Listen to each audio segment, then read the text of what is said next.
Hi, everyone, and welcome to the March 2025 episode of the Jackson Heights Beautification Group podcast. I'm your guest host, Chad Tindel, and I play trumpet in the Jackson Heights Orchestra.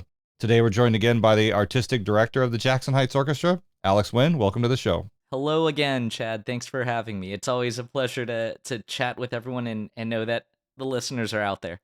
I know we only do this a few times a year before each concert, but I always look forward to these little sessions, and I try to learn something myself out of it, and we get good feedback. Actually, people like it. Yeah, I figure I learned something along the way too. You got to. All right, let's start with a quick promo for the upcoming JHO concert, which will be held on Wednesday, March 19th at 7:30 p.m. at Lexington School for the Deaf, located at 2526 75th Street in East Elmhurst, Queens. There is no admission fee. As a community orchestra, our mission is to make great music accessible to all members of the community. We'll talk more about that concert program later in the show, but for now, don't forget to mark your calendars and see the website jhorchestra.org for details on donating to support the orchestra so we can keep making this music available to everyone. So Alex, how do you like being on tour this season, kind of performing around different neighborhoods of Queens instead of just in Jackson Heights? I'm telling you, it is our Queensboro tour, and I think we should be proud of it because we're not just visiting neighborhoods, but also these venues and meeting new people along the way, and hopefully making new friends too. So. Definitely. I mean, the church that we performed at in Astoria in December was a beautiful church, and it was packed house. I think people in that neighborhood really enjoyed it. It was amazing. I hope we got to share some great music with the Astoria neighborhood too. Definitely. I know you haven't seen it yet, but this upcoming location might be the nicest auditorium this orchestra's ever performed in. I mean, I hope you and the audience both really enjoy it. We've been trying to get in and perform there for 2 years at least. Oh, I didn't even know that, so I'm excited to try it out and be on stage with all of our colleagues. It's like a legit professional performance hall with like a sound booth up top that's got glass panes in front of it and lighting control systems and everything. It's complicated. Yeah, well, as the community orchestra that we are, we're very used to the neighborhood. Let's call it the neighborhood venue, the church, the local. Yeah, home. public school cafeteria with a stage. We've been in all of it. Well, it makes us stronger as an ensemble. It always does. In terms of the theme for the concert, is the coming of springtime a major theme? I know we have two pieces named after spring. Absolutely, and it's such perfect timing too. I think we're right on the verge of spring turning over that new leaf, so to speak. We have when we concert on the 19th, and so the theme is spring, and we start with spring and we end with spring. So it's a beautiful way to introduce not just the season, but hopefully maybe some new music to people as well that isn't played as often, like the Lily Boulanger piece that we're starting with in the program. Definitely. Yeah, I want to jump into that, but is there also another theme here? Because I noticed we have two pieces by French composers, and one of them was actually written for a French trumpet player. So is that just a coincidence, or are we also loving on the French this spring? I think you caught that because we actually had the first and last piece in, but it was really and I'm sure we'll talk about this, but Julia, our trumpet player, of course, bringing in her project of the Toot suite by Claude Bolling that really surprised me and got me very excited to make sure that, hey, first of all, it worked out to be on the program. Believe me, it was just as much a surprise. And sometimes when you're putting programs together and picking music for a season for any orchestra, it's just, it's an exercise in discovery and seeing where the lines lead. A photographer might tell you the leading lines draw your eyes somewhere where you might not expect. So I feel a lot of that when we're putting programs together and discovering what possibilities there are. And you don't know until you really try. Sometimes the picture gets more clear as along the way as you go. So this was one of those instances where we happen to also have a wonderful, wonderful time with Julia, even as we're rehearsing, realizing, hey, Toot Suite, Claude Bolling, Maurice Andre, this French connection. So it's a great French connection. French connection. Well, that's a different kind of French connection. Now, that's interesting. You mentioned leading lines. It's kind of like a visual metaphor, which of course we think of as painters who think about, where the lines and perspective. When you think about putting a program together, I mean, in your head, you're thinking about it like a perspective with lines, like a painter might? Well, as far as the themes go, right? Because if you're looking at, let's say, this spring theme, there are plenty of works out there in the vast repertoire that have to do with seasons or springs. Just so happens we have the Schumann Spring Symphony, his first symphony, we have Lily Boulanger's piece, which is translated to "Of a Spring Morning." So I thought, that what a wonderful way to pair some music together as a program. When the ideas were brought in for filling, what is the third piece? Of course, there were other ideas, but having Julia featured as our trumpet soloist and having that French connection, so to speak, wasn't clear at first. And, when it comes into play, we celebrate that. I'm actually very glad the way this program came together. It wasn't something that we were intentional in choosing for this middle piece for the concerto, but like you pointed out, it's something I think you're not the only one who's observed. So Awesome. Yeah, well, let's dive right in on the first piece of the concert. I asked my friend from Paris to say the name of the piece and the composer because I'll never get the pronunciation right. So here's how he said it. D'un matin de printemps by Lily Boulanger. Lily had an interesting life. Her mom was a Russian princess who married a teacher at the Paris Conservatory. So I guess she kind of had access to whatever she needed in terms of music education and resources. I'm sure she had a very pleasing life growing up. This was the last orchestra work she composed before she died very young at age 24 from tuberculosis. Her sister Nadia was, shall we say, instrumental in getting the work finished and published after her death. And in interviews, she referred to Lily as the first important female composer. Now, obviously, she's biased, but what do you think about that claim? Do you think Clara Schumann would have had anything to say about that? Well, being the first woman to win a top prize at such a young age, it's tragic, first of all that talent. She, very young, encountered pneumonia, which weakened her through most of her life. But I believe what we're recognizing she died from was untreatable at that time, Crohn's disease, essentially. And so having that inhibit her process, towards the end of her life, Nadia did help with some of that. And this is one example of that. This piece, D'un matin, of a spring morning, originated first as a chamber music piece. So for violin, piano, flute, and piano. And then eventually she orchestrated and put out the parts with some help and got it out. And it's an incredible example of impressionism, during the time of French music's peak, with Ravel being very close in time as well, too. Just even 10 years earlier, came out with the piece Mother Goose Suite, as many listeners might know. And so there's... Well, because they probably saw us perform that last December. Yes, exactly. And there's a lot of callback to that. I know there's a moment in the Boulanger that very much reminds of the Beauty and the Beast movement from Mother Goose, the Beast, where we reach into the depths with the bassoon and the bass clarinet. So look out for that. Given that she died so young, how widely known and influential would you say her work is? It's a shame that it's not more widely known. We're more familiar with Nadia's name, of course, as a pedagogue, being a teacher to many of the greats and having such a great ripple effect even on American composers and music through the 20th century. Her sister, Nadia. Yes, yeah, Nadia. But Lily, of course, short-lived, isn't as well known, but her music lives on because how much of an impact it did have in the time that she was here, winning the top prize, the Prix de Rome, and studying at the Paris Conservatoire. We have snippets of her music, and they're all incredible works, spectacular works, sometimes larger than life, you could say. But, maybe it is time to bring some of that back. You mentioned the callback to Mother Goose. Are there some other nice moments in the piece that you'd like to call out? Maybe some, given that this is impressionistic time, and some imagery to listen for? The piece starts with a flute solo, right? You can think of this as a way many people might think of music that has to do with spring and blossoming, a bird call. But I actually think, to me, many of the bird calls is the chirping sound that you actually hear from the very beginning, the strings, with these eighth notes underpinning very light eighth notes throughout. And it gets passed around the orchestra. So you'll hear that. I feel like that's the chirping, to be honest. Are they pizzicato eighth notes? Or are they? They are right on the bow, but they're very light, right? And you'll hear them.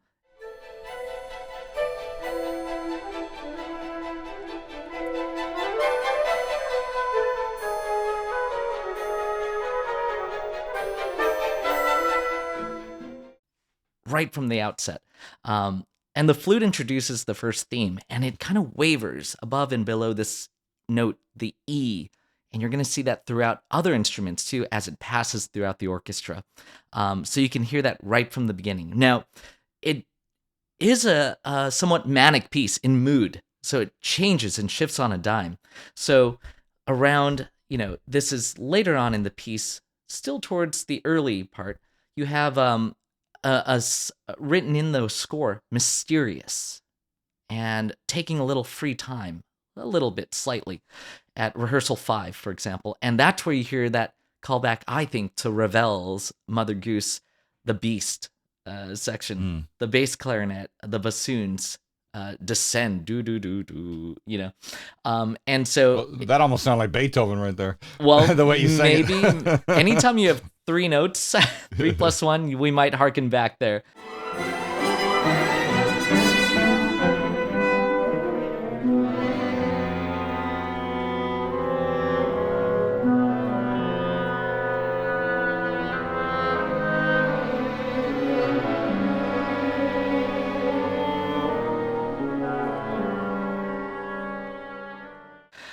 But this is a great moment to start listening for the strings, getting a foggier, mysterious, misty almost. I like to use the word foggy or misty or otherworldly.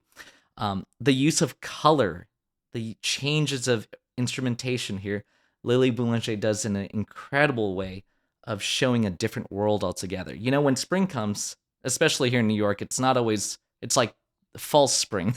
It gets back cold we had that, pretty like, quickly. A couple days ago. You know it well. We all know it well here.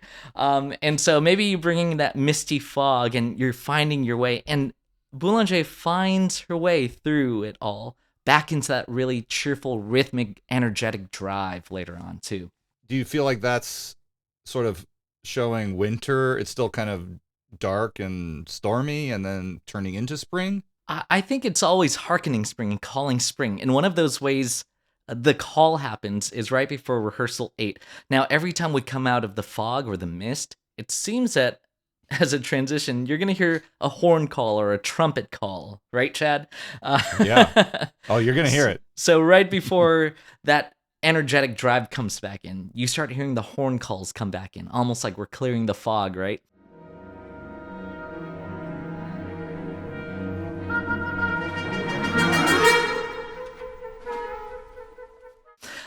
And later on, also in the work, you're going to hear the harp, which we feature Ellen, our harpist at the Jackson Heights Orchestra, playing with the solo strings, right? Again, very manic, back and forth in mood.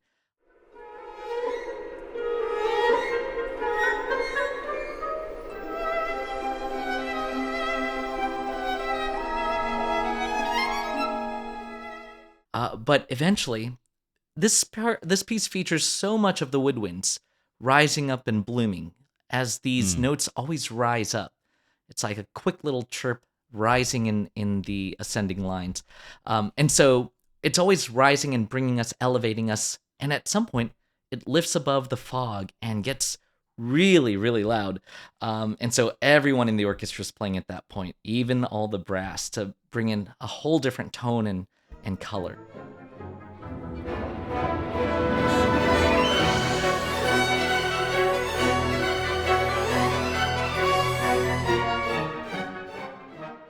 I noticed even just in the trumpet part, what's different is, a lot of the earlier composers that, the trumpets are playing different notes, but they're playing sort of the same rhythms and together. Whereas she has it passing back and forth. It'll be da da da on one trumpet and da da da on the next trumpet and back and forth da da da da da da da da da da, and then coming together. Yeah. And that's just interesting to me because that's not that common in this orchestral music. Yeah. To be honest, it is a very large orchestra that plays this. There's a lot of parts, but the magic of orchestrating this, the skill and the talent that we see in the score, is that it can be spread out and still called light at some point. Just the sparseness with which lines are passed between orchestra members. And so even with such a large orchestra, one of the things I'm amazed at in impressionistic or even romantic music later is that you don't have to use everyone at the same time. Yeah. Yeah, and a great example, again, at rehearsal 9, this is another example where we really boil everything down to a quiet peaceful, serene moment, right? And you have a solo violin against another solo violin playing back and forth with each other. That's something to listen for, to bring out that glassy, foggy string solo, very dreamlike and ghostly.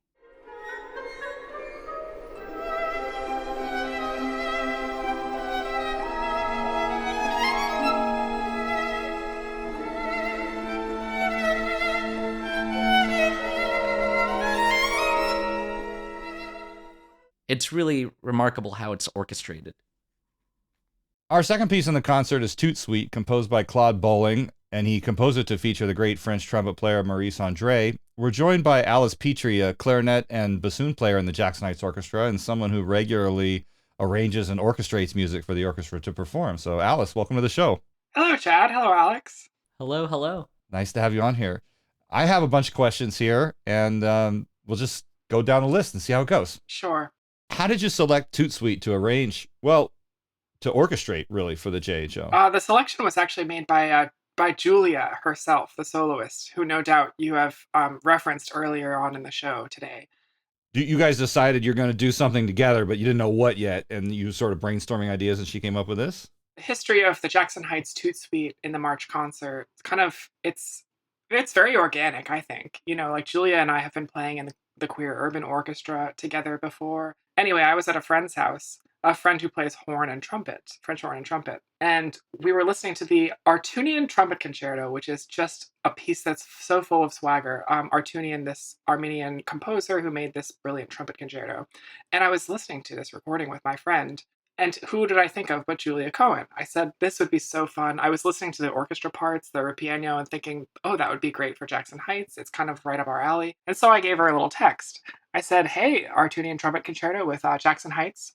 Little did I know that this little fun poke over text, I got a mountain of text back. And then she really opened up the Pandora's box. She said, have you ever heard of the Toot Suite by Claude Bolling? And I said no. So she sends me a bunch of YouTube links. And it's, of course, a delightful piece of jazz classical fusion. It wears its heart on its sleeve. It's so cheesy almost, but it's sincere every step of the way, which I kind of have really grown to love the piece after arranging it. My understanding is this was originally composed for trumpet and jazz trio. Is that right? That is correct. So it's a drum set, a string bass, a piano, and a trumpet. And you've taken this and orchestrated it for a full orchestra, which has never been done before. So this is actually a world orchestra premiere. Like, what would actually the wording of that be? Goodness. I suppose the world premiere, does that apply to arrangements? Perhaps Alex can fill us in. Can we call it that? Can we call it a world premiere as an arrangement? Yeah, is that, or an orchestration? Is that kosher? Are we allowed? Of this orchestration, of this arrangement, it is a premiere. I had someone who's a non-musician ask me, what's the difference between an arrangement and an orchestration? Alice, can you take that one? Sure. I think it's like a square and a rectangle. You know, one is one and like always, the other, not always the other way around. I think an orchestration, you're really talking about making a part for a full orchestra, right? You got your woodwind section, your brass, your strings. The strings are the core, of course. But yeah, an arrangement, that's, I think, a bit more broad of a term. You could kind of feasibly get an arrangement into a different, like if I took an orchestra piece and arranged it for jazz quartet, I don't know that I would call that orchestrating, even though you are kind of orchestrating in a sense. That's more of an arrangement because you're downscaling. Right, I would consider that an arrangement. But the other way around, I think it's kind of both, right? I'm making an arrangement, but also I'm making an orchestration. But I think we're kind of at this point splitting hairs. All right. Well, we like to split hairs on podcasts sometimes. That's why people listen to podcasts, for the fine details. So this Toot Suite it's a crossover piece that switches back and forth between jazz and classical, and each of the movements require the soloist to perform on a different instrument. So it actually requires like 6 different kinds of trumpets in the full piece. I know we're only performing 3 of the movements, but Alex, how common is it to find soloists who can handle that kind of versatility across cornet, E-flat trumpet, flugelhorn, B-flat trumpet, piccolo trumpet, all of that? Well, I think it's so rare because, first of all, how many of us play all those instruments? Even own all those instruments. In any one setting, much less one piece. I believe Claude Bolling was also surprised when Maurice Andre was able to do that. He didn't realize, I guess this is hard for other people because this guy can do it. And so it really shows the prowess. When you look at other performances of this or recordings, it might not be all 6 of the movements. So it really tells you the technical demands and endurance of this. So I think we have a work that we're really proud of here that with the help of Alice and Julia's inspiration, we're bringing to life. What was your process for arranging and orchestrating this? Did you listen to a lot of recordings of it as you go, or do you prefer to work mostly like in your head, so to speak? Okay, so Julia provided me with the piano score, which I was using for a time, but the piano score doesn't have the drum or bass part. Those are separate. And I actually had to ask her in a rehearsal in the middle of our last cycle if I could have the bass part just to reference it, because there's stuff that peeks through in the recording and walking bass lines that I wouldn't otherwise be privy to, or at least I would have to transcribe them by ear, which would be a big pain in the butt. So my process is kind of I'm listening, and you mentioned other recordings. Now there are other recordings out there, but the Maurice Andre is like just a shimmering. It's a masterpiece. It's his playing is just so beyond reproach. Every part of it is flawless. I mean, I don't mean to just bow down, but it's such a masterful recording, and the bass and drum and piano playing is also top notch. Well, he's widely regarded by many as the greatest classical trumpet player that's ever lived. Yeah. And recorded music for sure. I mean, you could argue about anything, but there are many people who would have a strong case to say he was the greatest that ever lived so far. Yeah. Process wise, it's one thing to look at I guess in the times before YouTube and recorded music, people were creating arrangements and orchestrations and just from a score, which I think is very impressive. And perhaps I could do that, but I think it's so useful to have a point of reference, because if ever I found that there was a passage where I wasn't really clear about the vibe, I could go back and listen to the passage played in the recording to get a very, very clear sense, kind of steering my ship. I read a dissertation on the Toot Suite that Julia sent me that Oscar Passley published at the University of North Texas in 2012. He was talking about the fact that the piece is so physically demanding, with, of course, trumpet players needing to sustain their stamina through long movements without a lot of rest, and with these various horn switches every movement as well, and how some performers like Philip Smith, who was the former principal trumpet player of the New York Philharmonic, even make cuts in the music when they're performing it to sort of ease the challenge. So did you account for any of this at all when doing the arrangement, like shortening or cutting anything from the original? Oh, absolutely. Yeah. That was one of the first big topics that Julia and I, during our collaboration, addressed, because she mentioned how it's just kind of, especially to play all 6 movements, would be so almost unfeasible. And she requested a couple of cuts, and we kind of went back and forth, and her cuts were thinking very much in the mind of the stamina of the player. But I was looking at the score and thinking, what cuts make musical sense? How can I take this and make it into still, it's kind of like I feel like a plastic surgeon. I still need to create a beautiful face at the end of the day. That part was very tricky, and actually I had a bit of material orchestrated from a part in the first movement that received a gigantic cut. Thankfully, it was really not much. It was kind of rehashed material, a bit of it copy and pasted, and yeah, some of it did make it through the cuts. But it's interesting.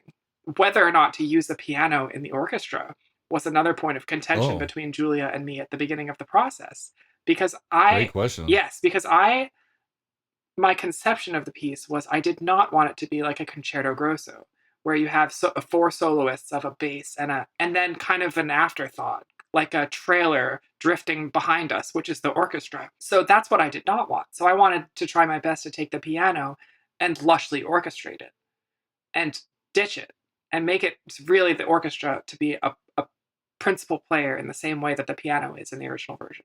I think that's a great choice. I know we're only performing 3 of the movements for our concert. Is your plan to arrange the full work and publish it for others to purchase and perform? I'm curious about how all that works from a licensing and royalty standpoint. If you've figured it out. The licensing was another bit of hot water that we were kind of, the piece almost didn't get programmed. I was struggling a bit to meet my deadlines, and I was joking around with Wang Chi, and Wang Chi was like, if you're too stressed, like, we do have a plan B because of all the copyright, because of all the red tape. And then all the red tape just kind of vanished in a puff of smoke, because we kept getting dead links and websites that didn't work, and this belongs to X, Y, or Z, and then we would look them up, and then they didn't exist, and we decided, well, okay, let's just perform it. And then to answer your other question, do I intend to arrange the entire suite so that people could perform it?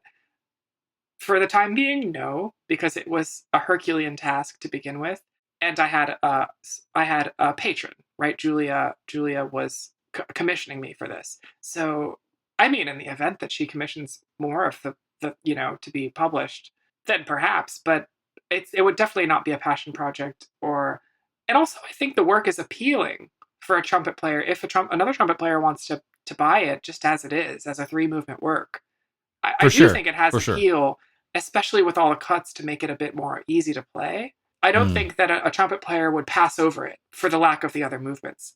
Alex, it's not common for trumpet players to be equally proficient in both jazz and classical performance. And I know Maurice Andre was primarily a classical player, and same for Philip Smith. And as a trumpet player myself, it's very obvious when you listen to someone play jazz, whether they're a classical trumpet player playing jazz or whether they're a jazz trumpet player playing jazz. Most classical trumpet players, certainly like Maurice Andre, I mean, they sound amazing and they're flawless and all that. But they don't sound like they learned how to play jazz living in New Orleans for 30 years, right? It just swings different.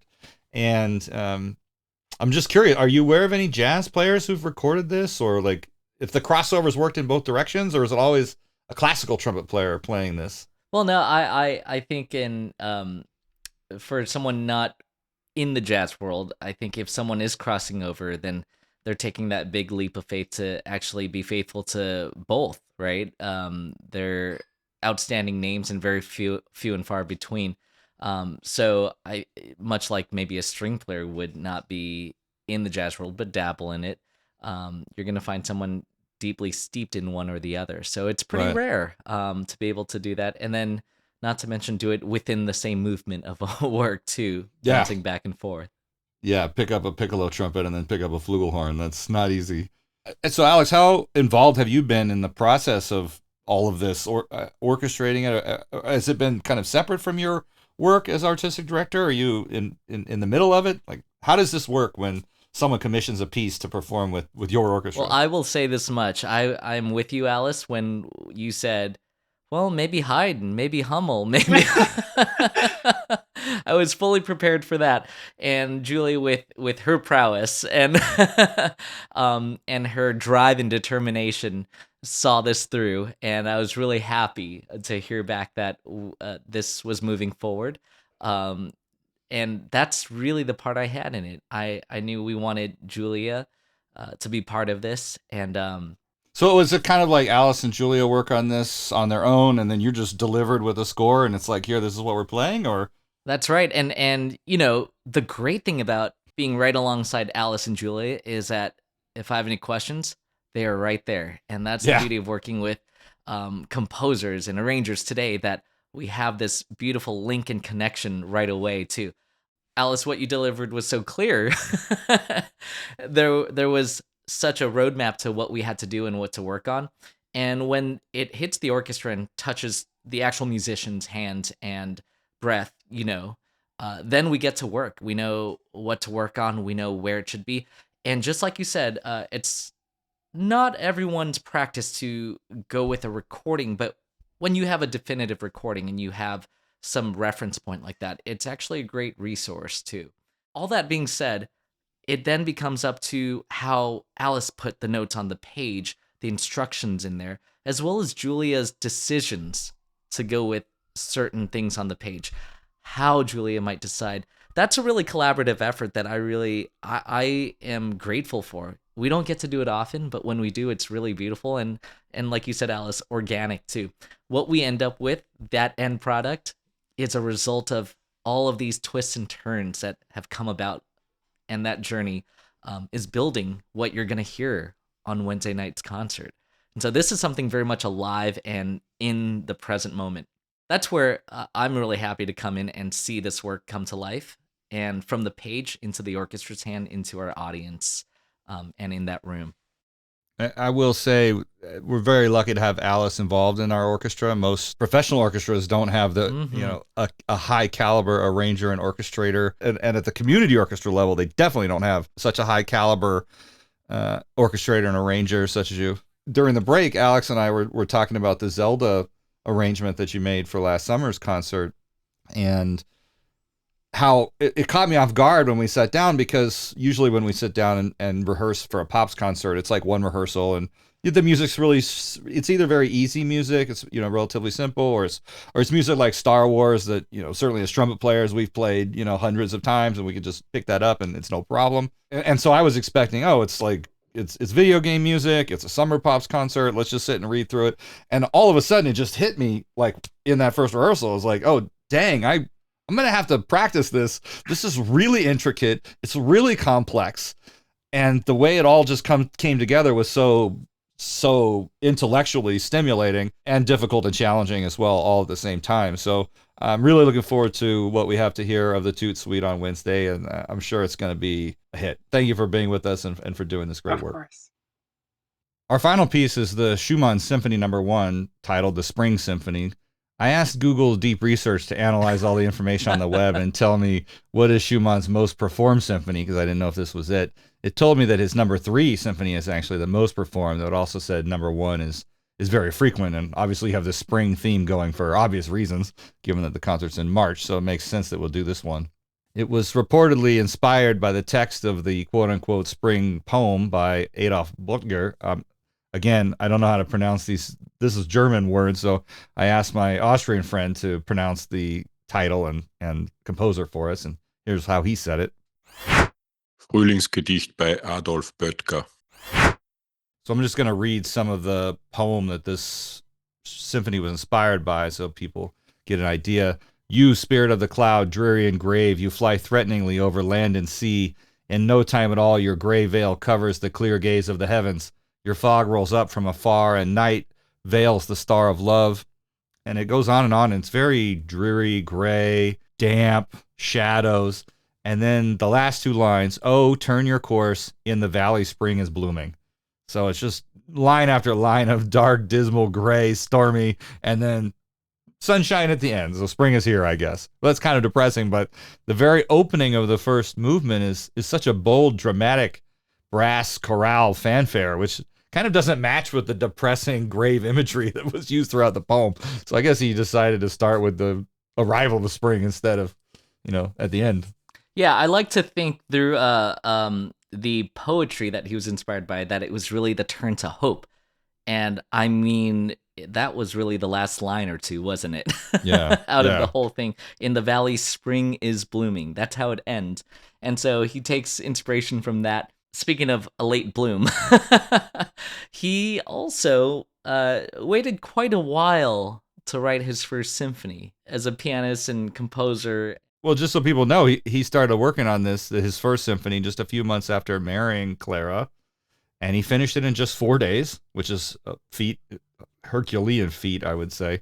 Do you think the joyous nature of this piece is reflective of how he felt in life, and maybe having just been married, it was like his life was also going through a spring awakening? Absolutely. The love of his life, right?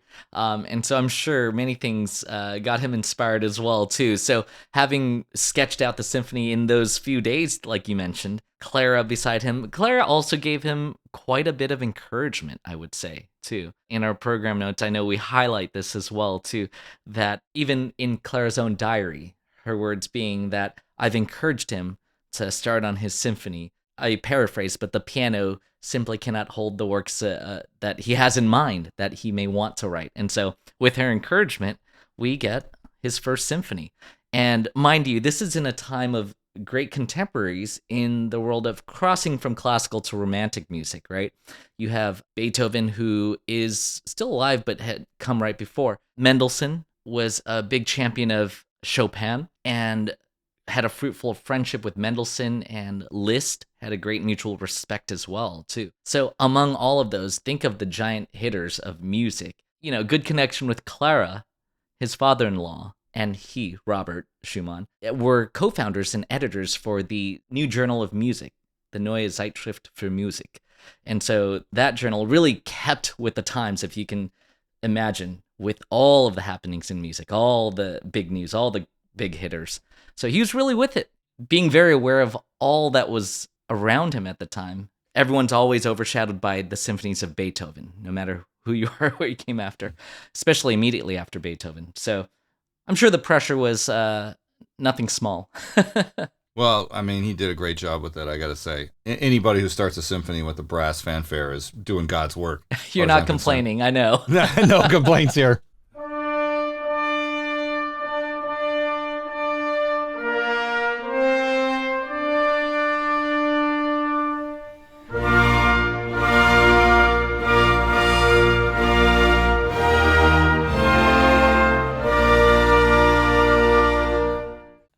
So that first movement is like a wake-up call, right? It's calling in spring, and then you get to spend the second, third, and fourth movements enjoying the different facets of spring. I know last time we talked about how you're trying to select programs that showcase the JHO's abilities while also kind of pushing our development as a community orchestra so that it's interesting for both the players and the audience. Do you have a way of approaching or interpreting this piece with the JHO given where we are in our own orchestra's development timeline? Yeah, there's a lot of works there that you can call staple repertoire. I consider this, of course, one of them. Schumann's right in the deeply seated in the Romantic era, right? And so he takes what Mendelssohn wrote or what Mozart wrote harmonically a little more free. But there are some really great challenges for an orchestra, for the strings, for example. So much of it can feel heavy. The challenge is to play light. And I think Boulanger also is a great entry into this kind of challenge category. And so I think while you mentioned some of the great moments we get to enjoy are those beautiful brass fanfares, the strings, the woodwinds have this other challenge to keep everything light, even though I know how many notes they have. Is that because you say that because they're bowing so fast it starts to get muddled and heavy if you're not careful? Yeah, and you know what? Even when we're not playing fast, it's also another reminder to not necessarily change how you play in terms of the timbre and the color. It can still be light whether it's fast or slow. The second movement is a great example of this too. This beautiful melody blossoms from the first violins at the beginning of the second movement. It's a slow movement.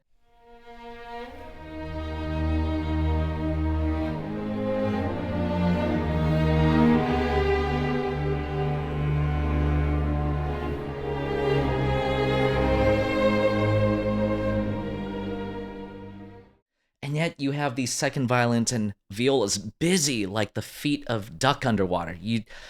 Hopefully, you don't feel busy, but there's something underpinning all of that beautiful melody that never stops moving, right? And so while spring looks beautiful on the outside, it's working on the inside.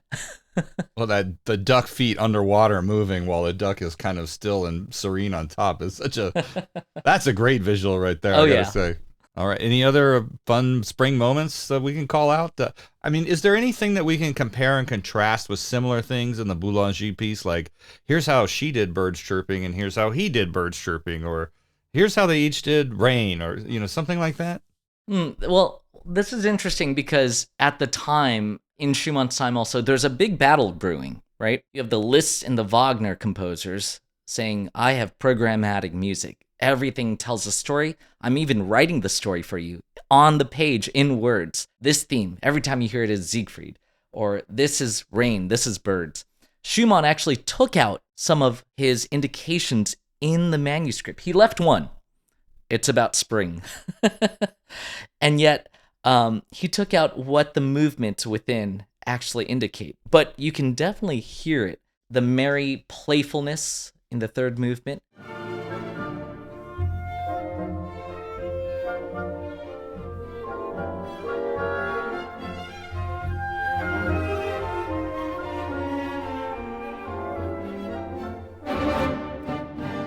The blooming or the blossoming of the fourth movement.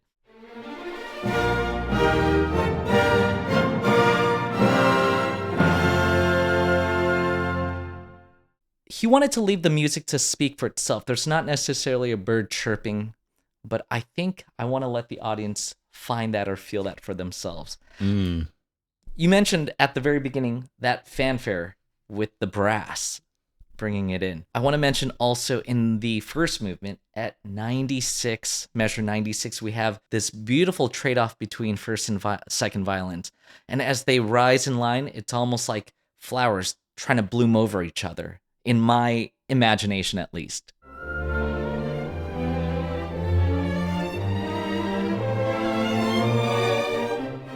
right? So you can hear them back and forth, and they're growing and crescendoing, each one taking on the other. I said something funny the other day at rehearsal. It was like, I can do anything better than you can. And I think that got the idea across. In the fourth movement, we have this amazing blooming of spring really coming into play. This is measure 43. Schumann calls back to a piano solo work called Kreisleriana. And one of the movements is called Schnell und Spielend, right? Fast and playful.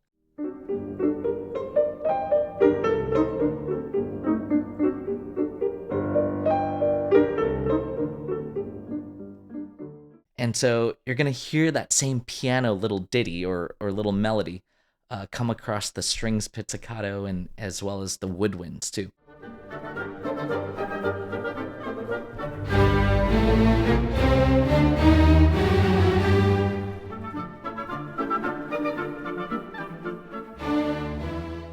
So he brings it back to some of his early works too, but just some fun moments in here for any of our listeners out there, maybe some pianists who are out there listening as well too.